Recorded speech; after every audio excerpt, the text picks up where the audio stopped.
All right, welcome back, everybody. Just getting reports that that fire has reignited downtown Joburg, but the reality is I don't think it was ever properly put out, but there are reports coming through that the firefighters are still trying to battle this blaze. I know that roads have been closed off around that area. We're trying to get, and we will get, Jacob, the spokesperson, I beg your pardon, Robert Malowedzi, the emergency services spokesperson, to talk to us and find out exactly what's going on. But apparently the fire has reignited and it's still not happening that it's out, and there's no good news coming out of that story right now.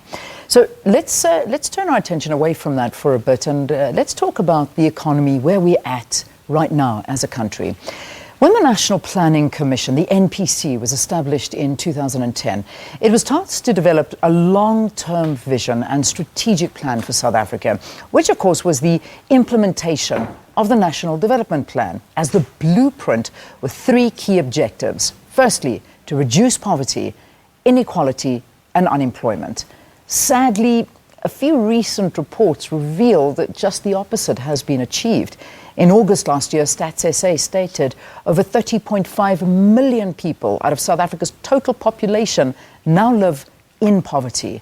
In April, the World Bank report on South Africa stated that the gap between the poor and the middle class in South Africa is widening, while the gap between the middle and the rich is actually narrowing. And last month, the IMF reported that the country's education is one of the biggest stifling factors to productivity. And now, of course, this week, we saw that South Africa has slipped into a technical recession due to consistent economic downturns. So let's analyze where we're at. Dr. Miriam Altman, an economist and strategist, is one of the commissioners at the National Planning Commission to talk about the work of the commission and the current status of the NDP as the country's economic plan. And also a well-known face to us, we've got TK Pue, who is a public policy specialist from the University of the Northwest. Both of you, thank you for coming in. It's good to have you here on the program. Thank you. Thank you. Quite a long-winded intro, I know that, but I think we needed to just bring it into perspective as to where we all are and what's going on. So let me begin with you, Dr. Altman, and we'll talk about the National Planning Commission. We heard why it was formed. We heard the whole reaction about this for the National Development Plan. What is some of the work that the Commission is actually doing? Well, right now we have been quiet, but we have to work behind the scenes before we issue work, because we're not actually a think tank. We're in government and need to work with stakeholders. The Planning Commission is mostly focused right now on the implementation of the plan, which does not mean we implement. It means that we hold government to account. We assess to what extent we have or have not progressed and help with course and advise on course correction. So we're working on a range of programs right now. The first is look, the biggest priority right now is zeroing in to a more focused program that government is following. We're leading work to look at revitalization, not just because of the technical recession now. We've been working on this for a year, bringing stakeholders around a focused program that would look at revitalization, and we can talk more about that. We've got programs looking at rural and township economies and how we revitalize them. We're working on Social Protection Pact in NEDLAC and coordinating that, just as examples of the kind of thing. Some of the things that you're doing. So while we seem to be quiet, part of our work, as we did with the plan, is we have to engage with stakeholders before we go into a public domain with statements. Yeah. Okay. TK, I'm going to bring you in as hopefully you're going to play a little bit of the devil's advocate here. You looking as an economic perspective and looking at the implementation of the National Planning Commission, the NDP as well, and where we are at the state of our economy right now. Give me your views. I've actually always been a doubter of the NDP. I don't actually think it's a plan. I think it's things which are very self-evident. If you actually look at the first diagnostic, there was nothing in there that told me why this is something new. And one of the reasons I've always been a bit doubter of the NDP and even the NPC is just the conceptualization of how it works. If you look at the white paper, it's actually the white paper that came out on it. It's actually, as you said, it's not an implementing arm For me, if you talk about a proper national development plan, if you look at how Singapore does it, Singapore started in 1960. They configured the whole of their government into the Ministry of Finance to actually handle the plan. I was looking at the 278 municipalities in South Africa. If you look at what the Auditor General says about them, especially if it comes to the issues of how they are performing, what you see is while the NDP might be there, and I said there's a lot of things in it which I said very self-evident. There's nothing really new which is supposed to happen. But when you actually see how it's translated into the IDPs, which is how municipalities are supposed to do their 5-year plans, not a lot of those municipalities actually take the NDP into consideration of what it wants. So which actually makes me ask the question. I know the NDP is there, but at the coalface of where you and I actually are supposed to see this plan play out, namely municipalities and local regions, you're not actually seeing it play out. Yeah. And this goes back to what I've always argued, that the NDP it's grandiose in what it wants to do, but it was very poor in how it conceptualized how government was going to do it. The way I would have thought NDP was going to play out was to say, listen, we've got a 3-tier system of government, which if you look at the 1998 white paper, was not the right way to go for a country like South Africa in terms of where does province actually fit into this. The NDP for me was supposed to say, listen, the proper and maybe the most effective and maybe something most dramatic way for us to actually see the NDP's plans actually come into fruition and fruit was to say, why do we not maybe negate or maybe even take away the province, actually deal directly with local government, because that's where a lot of our money is going into. And if you look at the midterm expenditure, which is basically government's 3-year plan, you're seeing a trend where less money is actually going into key issues which the NDP even identifies like infrastructure, which tells me that their plan is there in the ether, but when you actually work in local government, and I've spoken to a lot of IDP managers, I used to work in local government, it's not something they really take into consideration. They'll mention the words NDP, but you can't really chart to say X is tied to Y, and I think this takes away from what should have really been a very good way for South Africa to move forward. Yeah, and that's the reality. I mean, you came out right in the beginning and basically said that you are you come in as an advisor. You look into things, and I mean, at the end of the day, the ANC's policy desk is in charge of policies. Okay, so what I love here is you just took your gloves right off. No. Most people don't do that, so it's great. Yeah, no, I appreciate that actually. Okay, well, let me give you the can I chance to respond. Please do, go for it. Go for it. Okay, I think a lot of what you've said is actually valid from the perspective that strengthening the planning system is going to be a long-range process. We're not seeking to always say new things, and we're absolutely unapologetic about it. What we're saying is, here are the things we need to focus on. Here are the targets for the country. We need to affect structural change, long-term structural change. Let's put a stake in the ground as to what it is. We're not trying to be clever and always come up with something new. We're trying to say these are going to be the critical things that have to happen. Now, the resistance to strategy, I was in telecom as well. There's always in large organizations a resistance to that strategy because, you mess up the day of a bureaucrat when you start weighing in. So people resist that strategy. So they'll say, in any big organization, they'll say, so you've set that target, we'll mention it, but we're going to carry on and do whatever we wanted to do anyway. Yeah. That happens in any organization. It probably happens in your university. More so in universities, actually. So our role, therefore, is firstly to say, look, let's put a stake in the ground. This is our assessment of what's going on in the country and what the challenges are. Do we agree?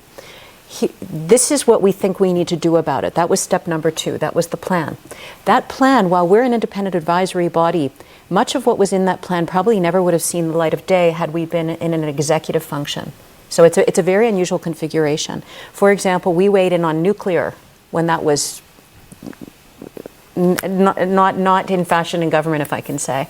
We would not have been able to put out a statement like that if we had been in an executive authority. So having said that, the plan didn't have to be adopted because we're an independent advisory body, but it was. It was adopted by cabinet. It was adopted by all parties in parliament. And generally, there are some detractors with very loud voices, but generally it is seen as the plan of the country. Now, having said that, so that makes it official. It is not the plan of the National Planning Commission anymore. It is the plan of government. So Ramaphosa has said it is our lodestar. He has come out and said that officially it is still our lodestar. This is what we need to get behind. Now, turning a big ship around is not a small project. That's why you need at the helm that vision, and it should not be in Treasury. The very idea of putting the national planning, a national planning commission together, there have been many configurations in mind over the years, but the reason that it's in the presidency is to create a counterpoint to Treasury. So the concern at one stage was that Treasury has too much power, and really what it should be doing is allocating resources within a development plan that is created elsewhere. But the challenges of getting an entire planning system and bureaucracy in line with that delivery is something that takes place step by step. And in China, they've gone through the same process. By the way, we're invited to China to help them assess their planning processes, if I can say, in October. And we're developing a relationship to understand. They go through the same challenges of stepping on the stones, that language of let's figure it out as we go, keep innovating, keep trying to hone in. I suppose, let me interrupt here and sort of bring it into, because I think maybe we might have lost a lot of viewers, because this is very technical. Sorry. So we got to try and keep in mind that our viewers are not economists and on any national planning commission. Our viewers are real. They live everyday life, they wake up, and we see that our currency has dropped. We see that jobs are being lost. We see that our economy is in a recession.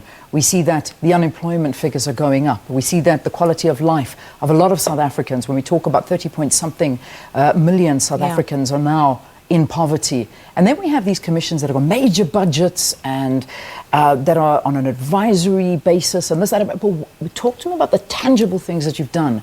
How has the commission helped South Africans? Look, the reality is that the past decade has been a rough period. Very rough period. But how has it helped? No, I'm going to be honest. And that's why I do appreciate a hard-hitting feedback. I don't know that the Commission has had a huge impact over the past 5 years. I'm not sure that anybody could, because we have had a state capture period. I mean, the plan, is anti-corruption and speaks to, the systems that protect the country against, public money going into the wrong direction. It's about it's largely about governance, actually, and how we strengthen, how we make sure that we've got the right leadership in revenue services to collect tax, in the SOEs, in the judicial system, and I'll be honest, it's been a very hard period for everybody. Yeah. This is why now the Commission has more space, and now we're having. Do you feel like you're being taken more seriously now? Well, everybody is being taken more seriously. Okay. Government has had, we've seen very clearly that many state institutions have been hollowed out. Revenue, Jacques Paul wrote his book, but equally there's been a review now that has made transparent that one of the strongest state institutions, Revenue Service, has been hollowed out. Now, you could say, well, what did you do about that? Well, it's been a very difficult period. What we've been doing, we've continued to work behind the scenes in a way, I hate to say it, but waiting for this moment. Now that Cyril Ramaphosa is in place, there's whatever the challenges are right now, there's space at least for you to start now reasserting this in a credible way. Does this invoke a bit more confidence in you? The thing is, and I like the way you framed the question by saying, if we had to ask our listeners, here's a simple thought experiment for most South Africans. If you were to think of your life without the NDP, how would it be? Most South Africans say, well, firstly, what is the NDP? Yes. What is the NPC? And really, what are they speaking about? And the issue is not, as I said, I'm not taking away from what she said, but I'm saying in the lived reality, and I like that she used the example of China, but what I think she should have also mentioned that China is in, I think it's 23rd iteration of the plan, and what they did very well, unlike us, is that they actually, when they started, it was a very small document. They picked about 3 or 5 key things which all hinged upon the economy. My argument with South African policymakers has always been they confuse the social, the economic, and the governance issues. What South Africa needs is economic development. And I know most people say, but we need to think about the constitution. I think that's where we've actually been getting it wrong. Again, another thought experiment. Go to any provincial or national government or even a local government website. What do you see? They all claim that we're doing something to do with the economy. That's what I was hoping the NDP would actually take away, to say, listen, these are the 3 areas which you're going to concentrate on. And this is it for the next 3 years. Yeah. My issue is not whether you are failing, or my issue is if you're failing to even do things which we can see. That's my only issue. Because there is no, in public policy, we always teach my students, we're not looking for the perfect policy. We're looking for something which we can say there's an impact, negative or positive, we can work with. And I don't think the NDP gives us that. Moreover, if we actually have to look at the timelines, I think the NDP came around 2011, 2012. What you're going to tend to find going into the elections next year is that government towards the October, November is going to go to sleep because of elections. It's something which I think I was hoping the NDP would have picked up to say, we need to change our culture in civil service, but this is what happens. And you're going to find that after the elections, another 6 months, that basically means 2020 is when government starts. 2020, 2030, 10 years. And how long have we had the NDP and the NPC? And that's what I'm saying. I'm not taking away from what they're doing in the background. My issue is what people, what citizens want to now see more than anything else is, where's the teeth? Who owns this? Who can we actually blame to do this? Yeah. I've read about most of the commissioners. If you look at their individual prowess, they're all quite very expert people in their field. But the issue is a lot of them have not worked in government to tell you what really is wrong with this beast. And I think that's the key thing. No one wants to actually be able to come up and say, listen, in terms of, I'll use the issue of education. The fact that we have a union, which is, and I know you've had your issues with unions, the fact that we've had a union in education, which is driving how we are teaching our kids, is a problem. The fact that we haven't even conceptualized members of parliament, I was actually disappointed that we don't even think of how much are they earning? Are we getting requisite money for that? And in an age where we can now vote on our apps and everything else, where is that innovation to say, listen, sorry, President Cyril Ramaphosa and your ministers, you're not actually doing what we want you to do. Why are you getting over 1 million? I think we should actually have a vote to say, listen, if you're not performing as a minister, as an MEC, there's no way you should even be broaching 500,000. Yeah. And as I said, I think what you're gathering and what we're saying is we are failing our people at that local government level. This is no secret. It's been something that's been around for a while, and that's where the change is needed. Unfortunately, we're running out of time, but again, a lot has been said. Well, so I'm very quickly going to ask you to respond. Yeah, if I could respond. I need to take you on. what? Yeah. Which is, it's great. And I love your passion. And I'm going to pay for coffee for you afterwards. And the two of you can go and No. I'm very glad that you raised this, academics. because these are very real issues that you're raising. The way the plan should be used, if I can say, I love your passion and the way you're articulating this. And in many ways, you're right, that this is the situation. You need the plan, though. You need a North Star when you have to make this kind of change. It is frustrating, and it's going to take a lot of time to turn the ship around. If I can say, when I hear your passion and great intellect, the thing that we're trying to do in this environment is to say we need to come together around this.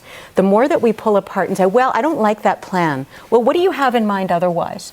What we have in the plan is, let's take something practical, household food security. Yeah. You know, very high levels of stunting in this country. It's just absolutely unacceptable that in a middle-income country we have 25% food, 25% of the population falls below the food poverty line, high rates of child stunting and malnutrition, etc.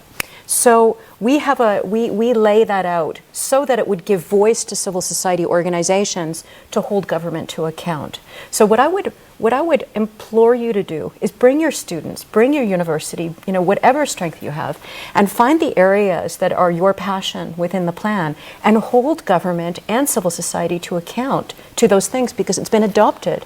That is actually what the tool of the plan is meant to be. Okay, just on two issues on that. You've got to do this in 10 seconds, though. One, I've actually written... Because he wants the final word. I actually wrote an article, actually wrote a paper for the United Nations Development Plan for the African Commonwealth, where I actually just take the NDP and I say, if you were to do X and Y, looking at local government, that's one. So I've written papers on the NDP. Yeah. Two, is an issue I've always said, the first point of call is we need to actually just say, listen, going forward, let's cull our ministries down. I've written a paper on that, and I've even showed you how to do it and who you should actually put in there. So my part for the last 5 years, I've been doing it. Yeah. The issue is that who's listening and where's it gone? Yeah. All right, we leave it there. We have to, unfortunately, but I still want you guys to have coffee and perhaps offer him a job there, because maybe this is the guy you need, and somebody who has really hands-on experience of what is actually needed within the NDP and different issues here in South Africa in the National Planning Commission. So, Dr. Marian Altman, thank you for being honest. Thank you for coming in and being our guest here. An economist strategist who is one of the members of the Commission in the National Planning Commission to talk about the work of the Commission and the current status of the NDP and the economic plan. And of course, TK Pue, who is a public policy specialist and hopefully a future employee of the Commission. Who knows? He's, of course, from the Northwest University. Let's take a break. We'll see you with news after this.